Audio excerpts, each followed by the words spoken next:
यहाँ पर क्वेश्चन है कि the code originally used in personal computer, जो पर्सनल कंप्यूटर होता है तो उसमें कोड कौन सा यूज होता है।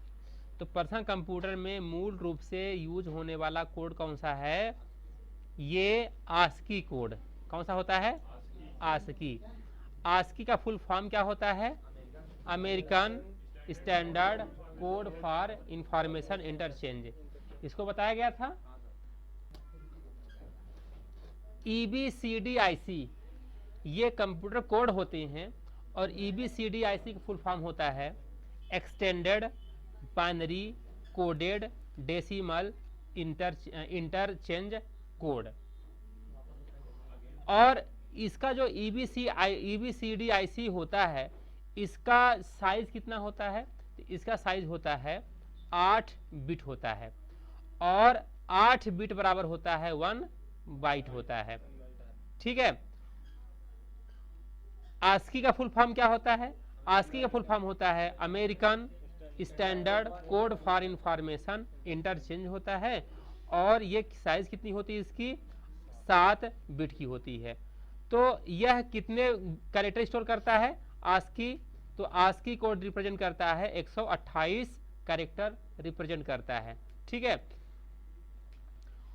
इसके बाद BCD फुल फॉर्म क्या होता है, तो BCD फुल फॉर्म होता है, हाँ 128 होता है।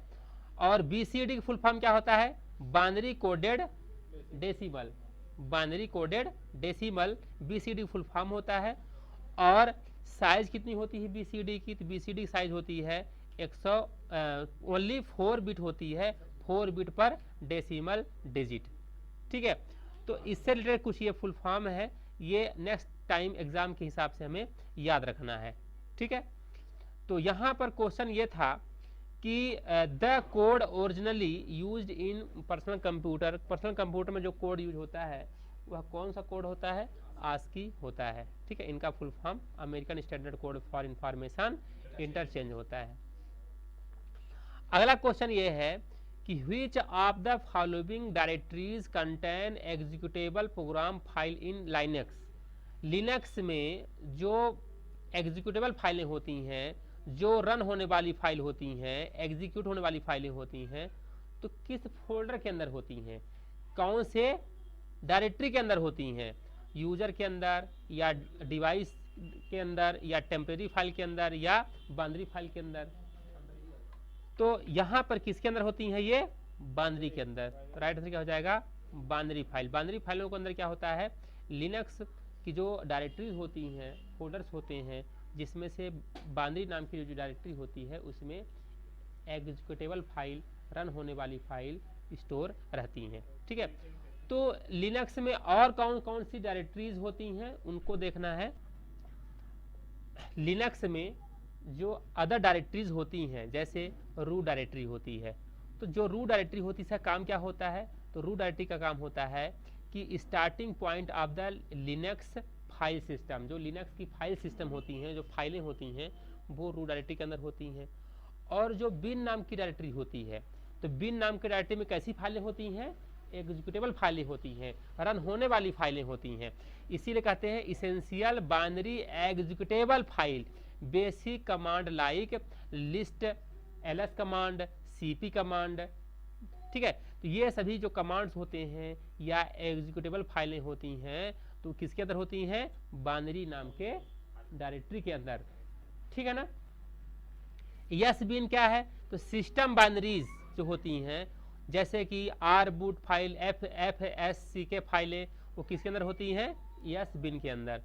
ETC मतलब क्या, जो कॉन्फ़िगरेशन फाइलें होती हैं, सेटिंग्स कॉन्फ़िगरेशन सेटिंग फाइलें होती हैं, तो किसके अंदर होती हैं, कॉन्फ़िगरेशन फाइलें, ये होती हैं सभी ETC नाम की डायरेक्टरी के अंदर। DEV, जो DEV डायरेक्टरी यानी फोल्डर होता है, तो DEV का फुल फॉर्म क्या होता है, डिवाइसेस।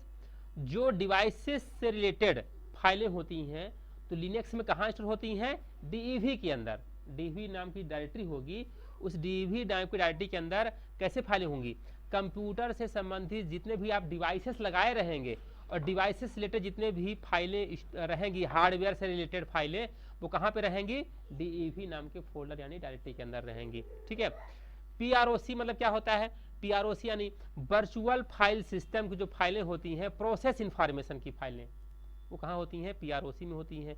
वेर यानी वेरिएबल जो फाइलें होती हैं, जैसे कि लॉक्स फाइल होती हैं, जो कैश फाइल होती हैं, स्पूल डाटा जो होता है, ये सभी फाइलें इस प्रकार की वेर नाम की डायरेक्टरी के अंदर होता है। और टेम्प यानी क्या होता है? टेम्परेरी फाइलें। क्या होती है? टेम्परेरी फाइलें तो अपने विंडोज में भी होता है।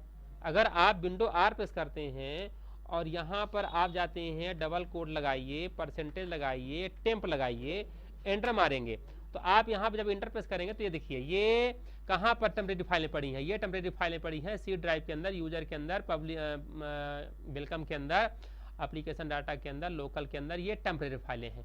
टेम्परेरी फाइलें वो फाइलें होती हैं, ये अनावश्यक फाइलें होती हैं। अगर आप इन्हें हटा भी देंगे ना तो सिस्टम में कोई दिक्कत नहीं है, फालतू ये फाइलें किसी काम की नहीं होती हैं। ये टेम्परेरी फाइलें तब बनती हैं जब हम किसी भी प्रोग्राम को ओपन करते हैं, काम करते हैं, ऑनलाइन काम कोई वेबसाइट खोलते हैं, तो टेम्परेरी फाइलें ऑटोमेटिक जनरेट हो जाती हैं, ठीक है ना। ये अनावश्यक फाइलें होती हैं, किसी काम की नहीं रहती हैं। अगर हम इनको चाहें, अगर डिलीट हम कर देते हैं ना, तो फिर भी कोई दिक्कत नहीं जाएगी, ठीक है। तो ये टेम्परेरी फाइलें कहाँ से आई हैं? तो विंडो R प्रेस किया और डबल इन्वर्टेड कोड लगाया, इसके बाद परसेंटेज लगाया और टेम्प लिख दिया, एंटर मार दिया, तो जो टेम्परेरी नाम का फोल्डर था ना, उसके अंदर की सभी फाइलें ये आ गई हैं। तो वैसे ही टेम्परेरी फोल्डर कहाँ होती हैं? टेम्परेरी डायरेक्टरी होती है, लिनक्स में भी होती है टेम्परेरी फोल्डर। तो टेम्परेरी फोल्डर के अंदर कौन सी फाइलें होती हैं? टेम्परेरी फाइलें स्टोर रहती हैं। ऐसे ही यूजर फाइलें होती हैं। यूजर के अंदर यूजर से रिलेटेड, यूजर से संबंधित इंफॉर्मेशन या फाइलें स्टोर रहती हैं। और होम नाम की डायरेक्टरी यानी फोल्डर में क्या रहती हैं?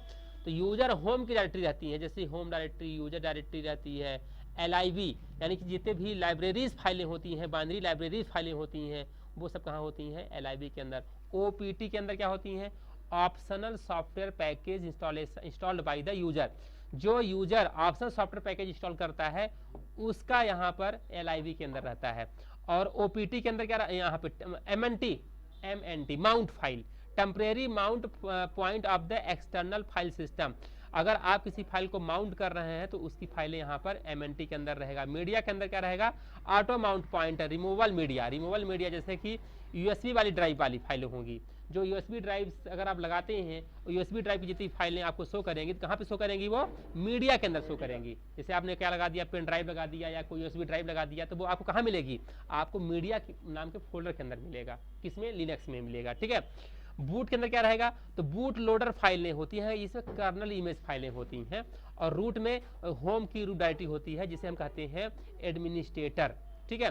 और SRV के अंदर क्या रहेगा? तो SRV के अंदर क्या है? सर्विसेज लाइक फाइलें होती है, जैसे कि सर्वर की वेब सर्वर फाइलें होती हैं। कहाँ पर? SRV के अंदर। तो जितना ओवरऑल आपने यहाँ पे देखा है, तो सब ये लिनक्स की क्या है? डायरेक्टरीज हैं। और सभी डायरेक्टरीज के अलग अलग काम होते हैं। कौन सी डायरेक्टरी कौन सी प्रकार की फाइल को स्टोर करेगी, सबका अलग अलग यहाँ पर डिफाइंड है। तो देखिए यहाँ पर लिनक्स से रिलेटेड क्वेश्चन पूछा गया था। क्या पूछा गया था?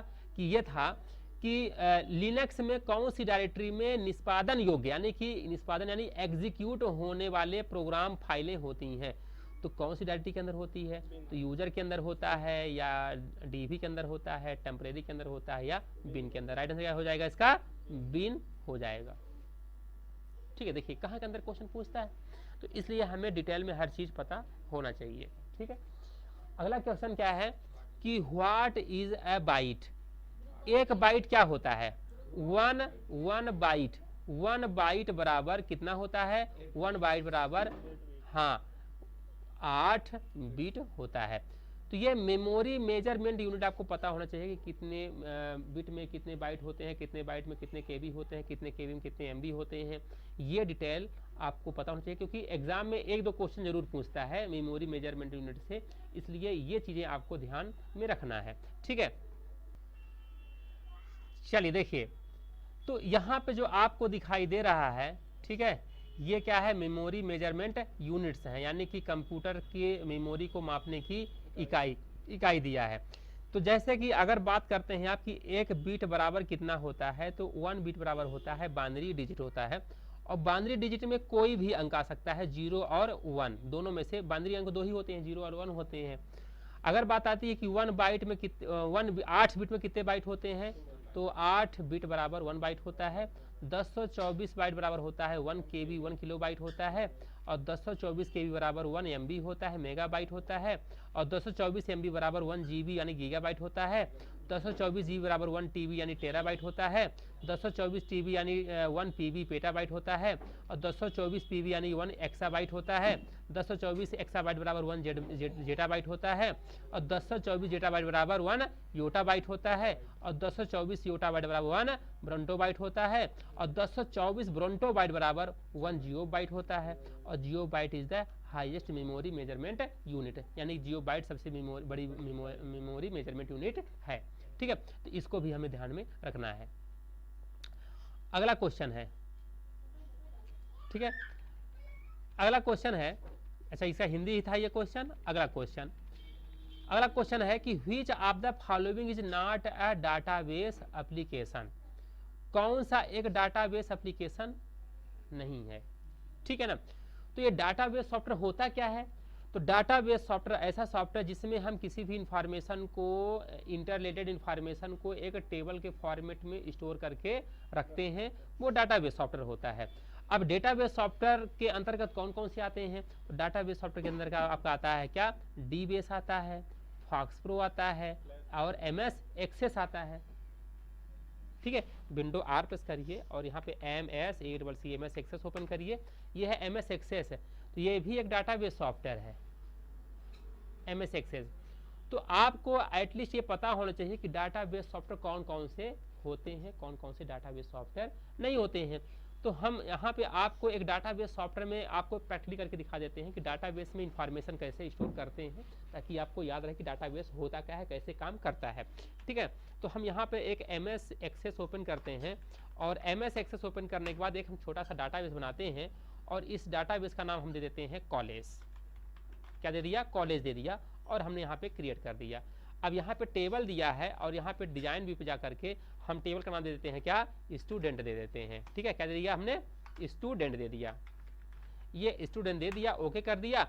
अब यहाँ पे हमारा क्या बन रहा है, टेबल बन रहा है। रोल नंबर किस में लिखेंगे, नंबर में लिखेंगे। स्टूडेंट किस में लिखेंगे, हम टेस्ट में लिखेंगे। कोर्स किस में लिखेंगे, टेस्ट में लिखेंगे। फीस किस में लिखेंगे, हम नंबर में लिखेंगे। कर दिया ना। अब जैसे इसको हम डबल क्लिक करके खोलते हैं, ये देखिए बन गया टेबल। अब इसमें हम इंफॉर्मेशन डाल सकते हैं, roll number 1001, student name Ramesh, course है CPCT, फीस ना अगला student 1002, student name Sohan, CPCT, fees ये। ठीक है, ये आ गया ये। अब यह डाटाबेस हो गया। डाटाबेस में यहाँ पे हम टेबल बना लिए, टेबल के रूप में यहाँ पे इंफॉर्मेशन बनी स्टोर हो रही है, तो ये डाटाबेस सॉफ्टवेयर है। ठीक है, और डाटाबेस सॉफ्टवेयर का यूज किसे करते हैं, बैकएंड के रूप में, किसी भी सॉफ्टवेयर के बैकएंड में। बैकएंड मतलब ये होता है, जैसे मान लीजिए फॉर एग्जांपल कि मैं यहाँ पर ओपन करता हूँ, ये ओपन किया हमने सॉफ्टवेयर ये, और यहाँ पर जाता हूँ और ये लोकल होस्ट हमने ओपन किया। ठीक है, ये लोकल होस्ट हमने ओपन किया और यहाँ पर हम क्या करते हैं, रजिस्ट्रेशन करते हैं। ये रजिस्ट्रेशन किया हमने यहाँ पे CPCT का, ये बच्चे का नाम हमने लिख दिया, मान लीजिए कि राजेंद्र कुमार सिंह, और हमने क्या कर दिया, सबमिट कर दिया। जब हमने ये सबमिट किया है, इसका रोल नंबर 3 है, तो कहीं ना कहीं डाटाबेस में स्टोर हुआ होगा ये नाम। ठीक है ना, तो आइए देखते हैं कि डाटाबेस में कहाँ स्टोर हुआ है, तो MS एक्सेस में स्टोर हुआ होगा। तो आइए दिखाते हैं, ये है आपका डाटाबेस है और ये MS एक्सेस में जाते हैं और यहाँ पर जा कर के हम ओपन करते हैं MS एक्सेस का डाटाबेस। ये वाला ये MS एक्सेस का डाटाबेस है, इसको हम ओपन करते हैं और जैसे ही हमने ओपन किया यहाँ पर, तो ये रजिस्ट्रेशन वाले में जाते हैं, डबल क्लिक कर दिया हमने ये रजिस्ट्रेशन वाले को, और जैसे ही हम डबल क्लिक करेंगे तो आप यहाँ पे देखेंगे, ये देखिए आ गया राजेंद्र कुमार सिंह आ गया, टेबल में इंफॉर्मेशन आ गई। तो ये बैकएंड के रूप में काम कर रहा है, जहाँ पे हम डाटा को स्टोर किए जा रहे हैं।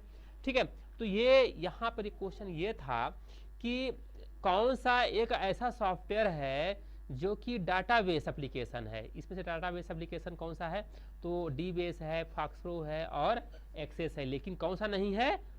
फ्लैश नहीं है। ठीक है, तो हमें ये जानना होगा कौन कौन से डाटाबेस सॉफ्टवेयर होते हैं। देखिए, तो यहाँ पर कुछ RDBMS सॉफ्टवेयर हैं। RDBMS का कभी कभी फुल फॉर्म पूछ लेता है। RDBMS का फुल फॉर्म होता है रिलेशनल डाटाबेस मैनेजमेंट सिस्टम। जो अभी हमें MS एक्सेस ओपन किए थे, MS एक्सेस किस प्रकार का सॉफ्टवेयर है? RDBMS, relational database management system. RDBMS प्रकार का सॉफ्टवेयर था MS एक्सेस। तो RDBMS प्रकार के सॉफ्टवेयर और भी हैं, जैसे कि ओरेकल डाटाबेस। अभी हम किसी दिन ऑनलाइन टेस्ट ले रहे थे तो किसी ने पूछा सर ओरेकल क्या है ना? ओरेकल क्या है? एक डाटाबेस सॉफ्टवेयर है। कैसा सॉफ्टवेयर है? डाटाबेस सॉफ्टवेयर है। जिस तरह से MS एक्सेस अभी दिखाया था आपको, उसी तरह से है। ओरेकल डाटाबेस हो गया, माइक्रोसॉफ्ट SQL सर्वर, ये भी डाटाबेस सॉफ्टवेयर हो गया। MySQL, PostgreSQL, SQL light, MariaDB, IBM DB2, SAP, हैना, ये कैसा सॉफ्टवेयर है? देखिए, नेक्स्ट सेट के लिए हम यहाँ पे क्वेश्चन स्टार्ट करते हैं। और जैसे what will be the output applying the function base 15,2 in MS Excel. MS Excel में इस फंक्शन का आउटपुट या परिणाम क्या होगा? ठीक है, तो इसका आंसर क्या हो जाएगा? तो ये दिया है आपका, जो 15 दिया है, ये 15 है आपका डेसिमल नंबर है। इसे बाइनरी में कन्वर्ट किया जा रहा है। तो किसी भी नंबर को अगर बाइनरी में कन्वर्ट करना होता है तो क्या करते हैं? 2 से डिवाइड करते हैं, है ना? तो 2 सत्ते 14 हो गया और शेषफल कितना आ रहा है? 1 आ रहा है ना? 1 आ रहा है शेषफल। फिर 2 को हम डिवाइड करते हैं 7 से, तो 2 तिहाई 6 आ रहा है। शेषफल कितना आ रहा है? 1 आ रहा है। और इसी तरह से 3 को डिवाइड करेंगे 2 से, तो 2 एकम 2, शेषफल कितना आया? 1 आया। और नीचे से ऊपर की ओर अंक को जितना भी शेषफल आया है उसको लिख डालिए। तो कितना शेषफल आया है यहाँ पर? 1 1 1 1। ठीक है, इतना इसका 15 का बाइनरी नंबर क्या होगा? 1111। राइट आंसर क्या हो जाएगा? 3 नंबर सही होगा। ठीक है, लेकिन अगर हमें एक्सेल की बात कर रहा है तो एक्सेल में अगर चेक करना हो कि क्या वाकई में एक्सेल में बेस फंक्शन काम करता है, तो आप एक्सेल ओपन कर लीजिएगा। और एक्सेल ओपन करने के बाद यहाँ पर लगाइए फंक्शन, यहाँ पर जाते हैं और इक्वल टू यहाँ पर बेस। ठीक है, ये बेस लगाया और कोष्टक शुरू। इसके बाद यहाँ पे लिखिए 15,2। यहाँ पे क्या लिखा है? बेस 15,2। इस वाले वर्जन में ये आपको देखने को नहीं मिल रहा है। ठीक है, क्योंकि अगर आपका वर्जन 2010 ऐसा पुराने वाला वर्जन होगा तो उसमें ये नहीं है ऑप्शन, यानी कि ये फंक्शन नहीं है। आपको लेटेस्ट वाला वर्जन चाहिए। यहाँ पर हम यूज कर रहे हैं बेस फंक्शन यूज करने वाले हैं, तो ये हम गूगल शीट्स में कर रहे हैं। तो बेस लिखा और ये टैब प्रेस किया, वैल्यू 15 कॉमा बाइनरी निकालना है 2, यहाँ पर एंटर प्रेस करिए, आ गया 1111 आ गया। ठीक है, हाँ ठीक है। इसके बाद यहाँ पर अगला देखते हैं। सर अगर लास्ट में शेषफल 0 आता तो भी 0 से लेते, 0 हाँ 0 आता तो 0 लिखते, 1 आता है शेषफल तो 1। ठीक है ना। इसके बाद एक्सेल में फंक्शन इतने को लागू करने के बाद आउटपुट, यही हिंदी में क्वेश्चन दिया गया है, इसका ये हो जाएगा। अगला क्वेश्चन दिया है कि हाँ other than the lock caps lock की which of the following keyword keys can be used to insert uppercase letter in the document? किस कुंजी के अलावा आप कीबोर्ड कुंजी का उपयोग दस्तावेज में अपर केस को करने के लिए करते हैं? Upper case letter into the document. तो क्या करते हैं इसके लिए? हम स्केप बटन या शिफ्ट बटन या कंट्रोल बटन या टैब बटन। तो अक्षर को लिखने के लिए हम शिफ्ट का यूज करते हैं कैपिटल में, ठीक है। ये अगर यहां दिया होता है कैप्स लॉक तो क्या हो जाता है, यहां पर कैप्स लॉक हो जाता है, ठीक है। फिलहाल यहाँ पे अक्षर को अगर कैपिटल लिखना है तो शिफ्ट प्रेस करके लिखा जाता है, ठीक है। इसके बाद अगला क्वेश्चन है, बताइए इसका आंसर क्या हो जाएगा। हाँ, ARP स्टैंड फॉर, ARP का फुल फॉर्म क्या होता है।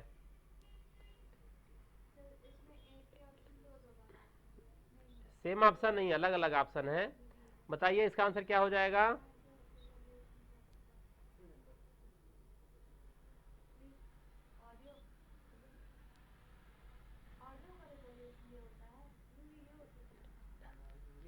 एड्रेस रेजुलेशन प्रोटोकॉल, क्या होगा राइट आंसर इसका, एड्रेस रेजुलेशन प्रोटोकॉल।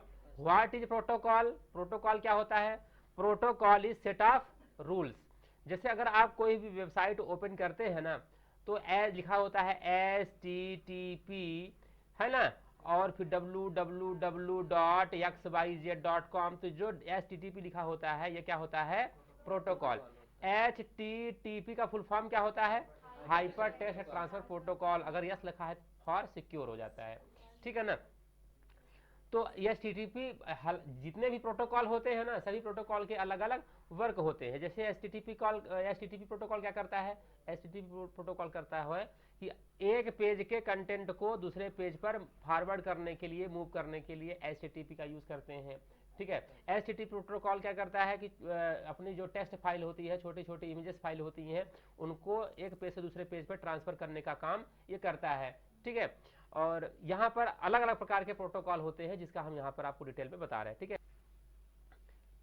यहाँ पर HTTP का फुल फॉर्म क्या होता है, hyper text transfer protocol, HTTP protocol का। अगर यहाँ पे यस लग गया है तो hyper text transfer protocol secure हो गया, ये है ना, hyper text transfer protocol secure हो गया। और इसका यूज क्या किस लिए करते हैं, डाटा को इनक्रिप्ट करने के लिए, ताकि हैकर हैक न कर सके, जो आपका डाटा है वो इनक्रिप्टेड रहे, है ना, विशेष कोड में रहे। इसके लिए हम यूज करते हैं HTTPS यूज करते हैं, जिसमें से SSL secure socket layer use करते हैं। HTTPS किस पोर्ट में काम करता है, तो HTTPS आपका पोर्ट नंबर 443 में काम करता है, HTTP पोर्ट नंबर 80 पे काम करता है, ठीक है। FTP किस पे, FTP फुल फॉर्म क्या होता है, फाइल ट्रांसफर प्रोटोकॉल। तो देखिए फाइल इससे ट्रांसफर होता है, HTTP से भी ट्रांसफर होता है फाइल, और FTP से भी फाइल ट्रांसफर होता है। बट HTTP की अपेक्षा FTP में लंबी फाइल और हैवी फाइल ट्रांसफर करने के लिए FTP का यूज करते हैं, ठीक है। Transfer file between client and server on network, client और सर्वर के बीच में फाइल को ट्रांसफर करने के लिए FTP प्रोटोकॉल का यूज किया जाता है। और FTP प्रोटोकॉल जो होता है, इसका जो पोर्ट नंबर होता है तो दो होते हैं। पोर्ट नंबर जो 20 होता है डाटा ट्रांसफर करने के लिए होता है, और पोर्ट 21 कंट्रोलिंग के लिए होता है। और SFTP का मतलब क्या होता है, STP का मतलब सिक्योर फाइल ट्रांसफर प्रोटोकॉल होता है, और यह पोर्ट नंबर 22 पे काम करता है। SSH का फुल फॉर्म क्या होता है, सिक्योर सेल होता है SSH का, और यह पोर्ट नंबर 22 पे काम करता है। इसी तरह से अगला यहाँ पर दिया गया है प्रोटोकॉल टेलनेट। तो टेलनेट का फुल फॉर्म होता है टेली कम्युनिकेशन प्रोटोकॉल, ठीक है। यह किस काम में आता है, तो enable remote login to another computer over network पर रिमोट लॉगिन के लिए, अगर यहाँ बैठा हूँ दूसरे सिस्टम को, कहीं भी सिस्टम रखा है तो उसको मैं रिमोटली लॉगिन कर लूँ और सामने वाले सिस्टम को मैं यहीं पे बैठे बैठे एक्सेस कर सकूँ, चला सकूँ। इसके लिए कौन सा प्रोटोकॉल यूज होता है, टेलनेट प्रोटोकॉल यूज होता है, जिसे हम कहते हैं टेली कम्युनिकेशन नेटवर्क कहते हैं। यह पोर्ट नंबर 23 पर काम करता है और यह सिक्योर नहीं होता है। इसके बाद अगर यहाँ पर SMTP का अक्सर फुल फॉर्म पूछता है, कॉम्पिटिटिव एग्जाम में पूछता है कि SMTP का फुल फॉर्म क्या होता है, तो SMTP का फुल फॉर्म होता है सिंपल मेल ट्रांसफर प्रोटोकॉल। क्या होता है, सिंपल मेल ट्रांसफर प्रोटोकॉल होता है। और इसका यूज क्या होता है, तो इसका यूज होता है सेंड ईमेल्स बिटवीन सर्वर्स के मध्य अगर आपको मेल भिजवाना है, इसके लिए हम यूज करते हैं SMTP simple mail transfer protocol. ये अक्सर एग्जाम में पूछता है इसका फुल फॉर्म, ठीक है ना। और यह किस पोर्ट पे काम करता है, तो यह 25 पोर्ट पर, 465 पोर्ट पर काम करता है, और ये 587 पोर्ट पर भी काम करता है। आई मैप का फुल फॉर्म क्या होता है, तो आई मैप का फुल फॉर्म होता है internet message access protocol. Internet message access protocol use क्या होता है इसका, तो access and manage email on mail server, यानी कि मेल सर्वर पर या मेल पे सर्वर पर इसका क्या करते हैं, एक्सेस को मैनेज करने के लिए, ठीक है। और यह पोर्ट नंबर 143 और 993 पर काम करता है, और ये क्या होता है, सिक्योर पोर्ट होता है। POP3 का यूज क्या होता है, तो POP3 का कभी फुल फॉर्म पूछता है कि POP3 का फुल फॉर्म क्या होता है, इसका फुल फॉर्म होता है पोस्ट ऑफिस प्रोटोकॉल और 3 फॉर वर्जन 3, ठीक है। POP का full form post office protocol और वर्जन 3, ठीक है। तो इसका यूज होता है कि सर्वर मेल को रिसीव करने का काम करता है। अगर किसी ने आपको मेल कर दिया है, तो अगर आप रिसीव कर रहे हैं तो आप किसके द्वारा रिसीव कर पाते हैं, किस प्रोटोकॉल की हेल्प से, POP3 के हेल्प से। तो यूज देखिए क्या होता है इसका, download email from the server और लोकल डिवाइसेस, वही मतलब कि अगर आपको डाउनलोड करना है कि मेल जो आपके पास है उसको देखना, ठीक है, तो download email from server to a local device, अपने सिस्टम पर, मोबाइल डिवाइस पे, अपने कंप्यूटर डिवाइस पर, अपने लैपटॉप पे, अपने लोकल सिस्टम पर जो मेल आया है उसको डाउनलोड करना, उसको पढ़ना, जिस प्रोटोकॉल की मदद से होता है उसे कहते हैं POP3। पोर्ट नंबर 110 और 995 पे काम करता है। डीएनएस का फुल फॉर्म क्या होता है, तो डीएनएस का फुल फॉर्म होता है डोमेन नेम सिस्टम। क्या होता है, डोमेन नेम सिस्टम। और ये डीएनएस क्या करता, क्या काम है, तो translate domain name into IP address, translate domain name into IP address. ये क्या होता है, जैसे मान लीजिए कि आपके पास एक डोमेन नेम है, कौन सा डोमेन है, www. और यहाँ पे हमने कर दिया examyug.in। मान लीजिए कोई डोमेन नेम है, कोई वेबसाइट है, डोमेन नेम है इसका www.examyug.in। अब अगर ये याद रखना आसान है, या फिर अगर मैं इसकी आईपी दे देता हूं 192.168.1. और कर दिया हमने ये इतना कर दिया, मान लीजिए, है ना, ये आईपी एड्रेस है, ठीक है ना, ये आईपी एड्रेस हो गया, और ऊपर वाला क्या हो गया, डोमेन नेम हो गया, ठीक है ना, ये डोमेन नेम हो गया। तो अगर आपसे कहें कि examyug.in, ये याद रखना आसान है, या फिर 192 आईपी एड्रेस 192.168.1.20, ये याद रखना आसान है। तो क्योंकि नेम याद रखना ज्यादा आसान है, तो चूंकि कंप्यूटर जो नेटवर्किंग पे होते हैं ना, उन पे हर सिस्टम के लिए क्या होती है कि आईपी एड्रेस असाइन होती है। नेटवर्क पे हर सिस्टम के लिए एक आईपी एड्रेस असाइन होती है, और आईपी एड्रेस की मदद से हम एक्सेस उसको कर सकते हैं उस सिस्टम को। तो आईपी एड्रेस की हेल्प से अगर आप एक्सेस कर रहे हैं, तो आईपी एड्रेस याद रखना थोड़ा सा कठिन है किसी अपेक्षा में, डोमेन नेम की अपेक्षा।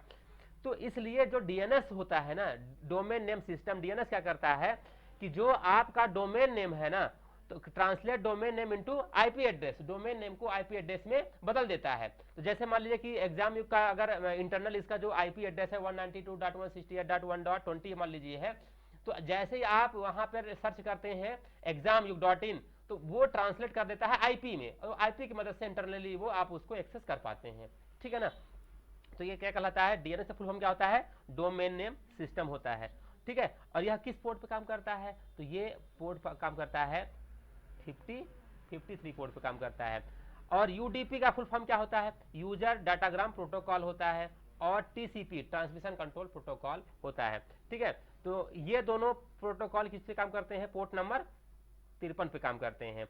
अगला है DHCP का फुल फॉर्म क्या होता है, तो DHCP फुल फॉर्म होता है dynamic host configuration protocol, dynamic host configuration protocol. और इसका यहां पर देखिए यूज क्या होता है, तो assign IP address and other configuration to device dynamically, यानी कि आईपी एड्रेस को कॉन्फ़िगर करने के लिए डायनेमिकली यूज करते हैं, DHCP का यूज करते हैं। और यह पोर्ट नंबर 67 पे काम करता है, सर्वर के लिए, क्लाइंट के लिए 68 पे काम करता है। SNMP का फुल फॉर्म होता है simple network management protocol, SNMP simple network management protocol. इसका यूज क्या होता है, monitor and manage network devices like routers and switches. तो SNMP का यूज होता है जो नेटवर्किंग डिवाइस होते हैं, राउटर होते हैं, स्विच होते हैं, इनको मैनेज करने का काम आता है और यह पोर्ट नंबर 161 और 162 पे काम करता है। अगला फुल फॉर्म है कि FTP। तो FTP का हो जाता है full form trivial file transfer protocol. इसका यूज क्या होता है? ट्रांसफर फाइल विदाउट ऑथेंटिकेशन, बिना परमिशन के ही फाइल को ट्रांसफर करना हो अगर आपको, तो आपको यूज करना चाहिए TFTP का यूज करना चाहिए, जिसमें पोर्ट नंबर ये काम करता है 69 नंबर पोर्ट पर काम करता है। और NTP का फुल फॉर्म क्या होता है? Network time protocol. ठीक है, इसका यूज क्या होता है? Synchronize clock on device over a network. Network पर क्लॉक को क्या करने के लिए? सिंक्रोनाइज करने के लिए पोर्ट नंबर 123 पे काम करता है। और LDAP का फुल फॉर्म क्या होता है? Light weight directly access protocol. ठीक है, इसका यूज क्या होता है? Access and manage directory services. Directory और सर्विसेज को मैनेज करने के लिए LDAP यूज करते हैं और यह पोर्ट नंबर 389 और 636 पे काम करता है।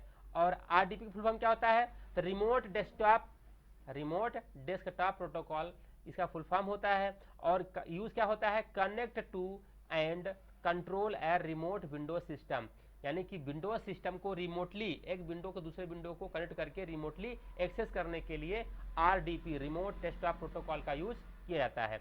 यह पोर्ट नंबर 3389 पे काम करता है। SMB का फुल फॉर्म क्या होता है? तो SMB का फुल फॉर्म होता है server message block. Server message block, इसका यूज क्या होता है? तो share files, printers and other resources on the network. अगर आपको नेटवर्क पर प्रिंटर आपका रखा है इस सिस्टम पे और दूसरे सिस्टम पे आपको जाके प्रिंट मारना है, तो नेटवर्क पे अगर प्रिंटर आपका शेयर है तो आप नेटवर्क से ही प्रिंट मार सकते हैं, दूसरे सिस्टम से भी दूसरे प्रिंटर से निकल आएगा प्रिंट आउट। और यह किस पे काम करता है? हाँ, SMB server message protocol. SMB server message protocol पे काम करता है। ठीक है, ब्लॉक। अगला क्या है? ICMP फुल फॉर्म क्या होता है? Internet control message protocol. ICMP internet control message protocol, इसका यूज क्या होता है? Send error message and operational information, यानी कि एरर सेंड करता है। अगर नेटवर्क पे एरर आ गया कुछ तो इंफॉर्मेशन सेंड करता है, एरर सेंड करता है। पोर्ट नंबर, इसके लिए कोई पोर्ट अलाउ नहीं है। ठीक है, BGP का फुल फॉर्म क्या होता है? तो BGP का फुल फॉर्म होता है बॉर्डर गेटवे प्रोटोकॉल। इसका यूज क्या होता है? तो manage routing between autonomous system on the internet.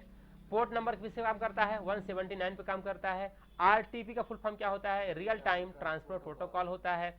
और SIP का फुल फॉर्म क्या होता है? तो SIP का फुल फॉर्म होता है सेशन इनिशिएशन प्रोटोकॉल होता है। ठीक है, इतने ये प्रोटोकॉल होते हैं, इन प्रोटोकॉल का कम से कम आपको फुल फॉर्म याद रखना चाहिए। तो यहाँ पर ARP फुल फॉर्म क्या होता है? ARP फुल फॉर्म होता है एड्रेस रिजोल्यूशन प्रोटोकॉल होता है।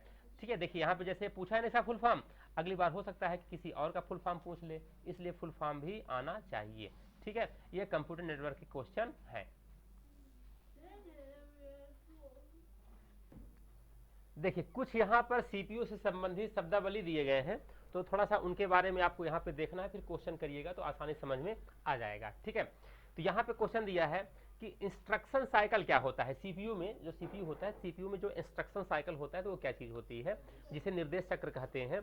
तो CPU द्वारा एक निर्देश जो फेच और डिकोड और निष्पादित करने की प्रक्रिया करता है। CPU द्वारा एक निर्देश है जो फेच यानी डाटा को क्या करना, एक्सेस करना, फेच करना, और डिकोड यानी कि उसको किसी कोड वर्ड में बदलना, और एग्जीक्यूट करना की प्रक्रिया को क्या बोलते हैं हम लोग? इंस्ट्रक्शन साइकिल कहते हैं। ठीक है ना। थ्रूपुट क्या होता है? तो किसी सिस्टम द्वारा एक निश्चित समय में पूरे किए गए कार्य या संसाधित किए गए डाटा की मात्रा, यानी कि CPU में थ्रूपुट क्या होता है कि दिए गया एक निश्चित समय में अगर CPU जितना काम कर रहा है उस वर्क को हम कहेंगे थ्रूपुट कहेंगे। दिए गए एक निश्चित समय अवधि में जितना CPU काम कर लेगा उसको हम क्या कहेंगे? थ्रूपुट कहेंगे। और अगला होता है टर्न अराउंड टाइम। ये टर्न अराउंड टाइम क्या होता है? तो एक प्रक्रिया के सबमिट होने से लेकर के पूरा होने तक कुल समय, जैसे कि मान लो कि आपने किसी भी इंस्ट्रक्शन को दिया, इस निर्देश दिया, और निर्देश जब आपने दे दिया, इंस्ट्रक्शन दे दिया, सबमिट कर दिया इंस्ट्रक्शन, और उस प्रक्रिया को पूरा होने में जितना समय लग गया उसे हम क्या बोलते हैं, टर्न अराउंड टाइम कहते हैं, ठीक है ना।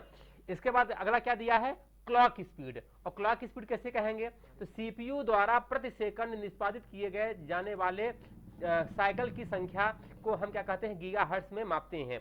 तो क्या होता है क्लॉक स्पीड, कि सीपीयू द्वारा प्रति सेकंड में जो काम किया जाता है ना, प्रति सेकंड में, उसे कहते हैं क्लॉक स्पीड। हर सेकंड में जितना काम करेगा उसे कहेंगे कि कितनी क्लॉक स्पीड काम किया है।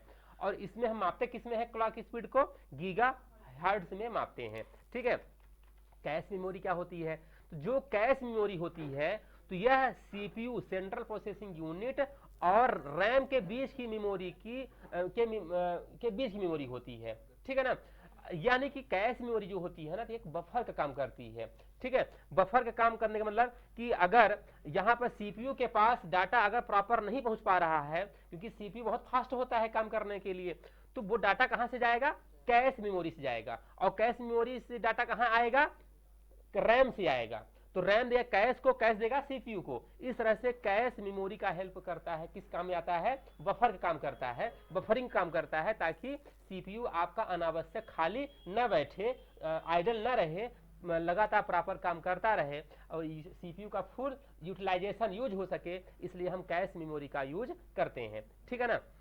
और अगला है कोर। कोर का फुल मतलब क्या होता है, तो कोर का मुख्य प्रोसेसिंग यूनिट जो कार्य को निष्पादित करता है, तो उसे हम क्या कहते हैं, कोर कहते हैं।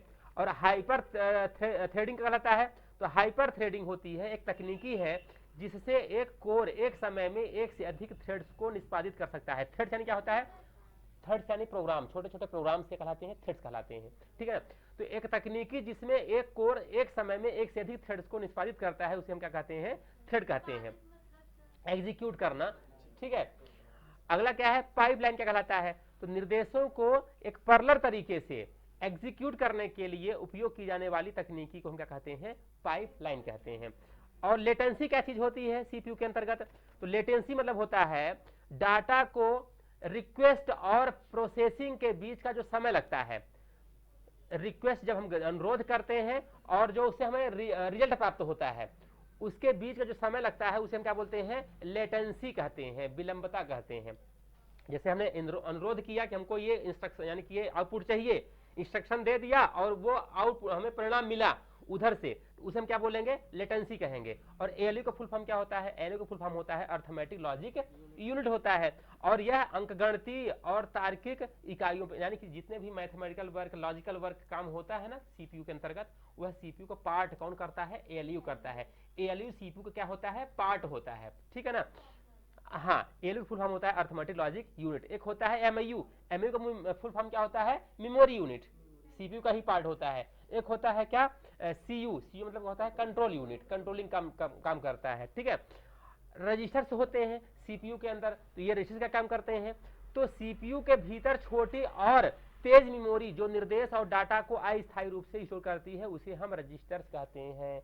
रजिस्टर क्या होते हैं, बहुत ही स्मॉलेस्ट मेमोरी होती है और ये फास्टेस्ट मेमोरी होती है जो इंस्ट्रक्शंस को, निर्देशों को स्टोर करके रखती है रजिस्टर के अंदर, उसे हम रजिस्टर कहते हैं, ठीक है ना। अगला क्या है, बस है। तो बस क्या काम करता है, तो सीपीयू और अन्य कंपोनेंट के बीच डाटा को आदान प्रदान, ले जाने के लिए जो चैनल यूज करते हैं उसे हम कहते हैं बस कहते हैं, ठीक है ना। अगला है इंटरप्ट, मतलब क्या होता है, इंटरप्ट मतलब होता है विघटन, इंटरप्ट करना। एक संकेत जो सीपीयू को सूचित करता है कि उसे किसी उच्च प्राथमिकता वाले कार्य पर स्विच करना है, उसे हम कहते हैं इंटरप्ट। इंटरप्ट यानी कि एक कार्य से दूसरे प्रोग्राम पे क्या करना, स्विच करना, एक वर्ग से दूसरे वर्ग में स्विच करना क्या कहलाता है, इंटरप्ट कहलाता है। हाँ, इंटरप्ट कर लेना, दूसरे प्रोग्राम में इंटरप्ट करना, ठीक है। अगला क्या है, मल्टीटास्किंग। मल्टीटास्किंग मतलब होता है एक से अधिक कार्य करना, ठीक है। एक ही समय में सीपीयू द्वारा कई प्रक्रियाओं को संभालने की प्रक्रिया को क्या कहते हैं हम, मल्टीटास्किंग। यानी कि आप गाना भी सुन रहे हो, उधर टाइपिंग भी कर रहे हो, ये क्या सब कहलाता है, आपका मल्टीटास्किंग कहलाता है, ठीक है। अगला है क्लॉक साइकिल, ये घड़ी चक्र क्या कहलाता है, तो सीपीयू द्वारा एक साइकिल में किए जाने वाले कार्य को हम क्लॉक साइकिल कहते हैं। तो तो ये जो हमने शब्दावली सीपीयू से रिलेटेड बताया आपको, इसी संबंधित यहाँ पर क्वेश्चन दिया गया है। अब इस क्वेश्चन को बताइए आंसर क्या होगा, ठीक है ना। तो a CPU repeatedly perform the fetch, decode and execute step in its operation which is known as, एक CPU अपने संचालन के दौरान बार बार फैच करता है, डिकोड करता है और विभिन्न स्टेप को एग्जीक्यूट करता है। इस प्रक्रिया को हम लोग कहते क्या है, क्या बोलते हैं उसको हम लोग, इंस्ट्रक्शन साइकिल कहते हैं। Right answer instruction cycle.